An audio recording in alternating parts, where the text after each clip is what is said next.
Hello बच्चों, let's discuss this question. Long tube-like structure arranged longitudinally and associated with companion cells. ये है first statement.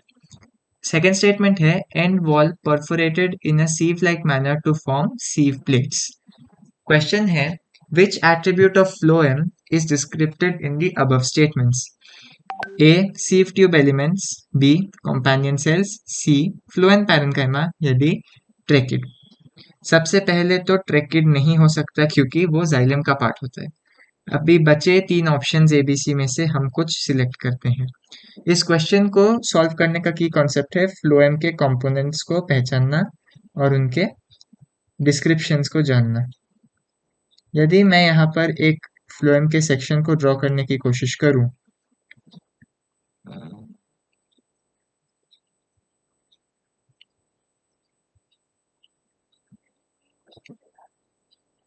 तो वो कुछ इस तरह दिखता है।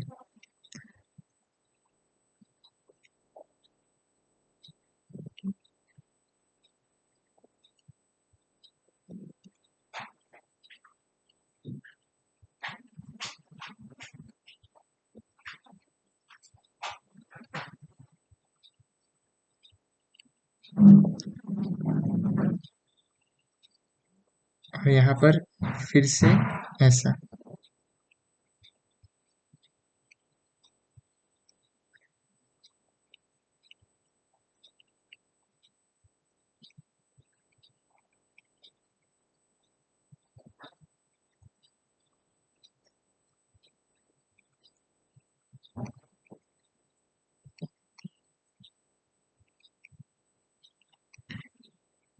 यदि हम देखें तो यहाँ पर कुछ ऐसे डॉट्स होते हैं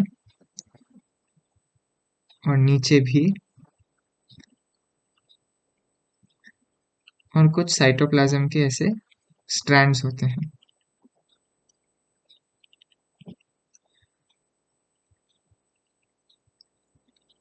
जो एंड टू एंड कनेक्टेड होते हैं।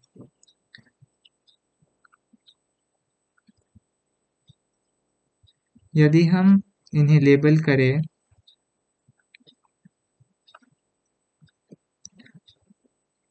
तो ये एक सीव ट्यूब है,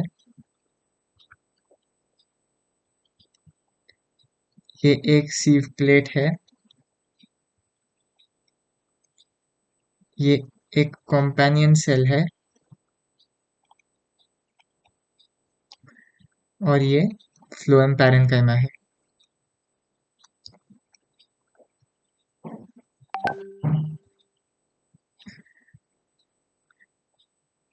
यदि आप डिस्क्रिप्शन को ध्यान से पढ़ें, long tube like structure arranged longitudinally and associated with companion cell. Companion cell के साथ फ्लोएम पैरेन्काइमा भी है और सीव ट्यूब्स भी है, लेकिन long tube like phloem parenchyma तो हो नहीं सकता, इसीलिए ये सीव ट्यूब्स की तरफ इशारा कर रहा है। और यदि हम दूसरा स्टेटमेंट पढ़े, end wall perforated in a sieve like manner to form sieve plate, तो यहाँ पर पूरा क्लियर हो जाता है कि वो सीव ट्यूब की ही बात कर रहा है।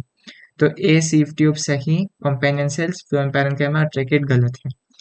Hence, the correct answer to this question is option A, sieve tube elements. Hope you have understood it well. All the best.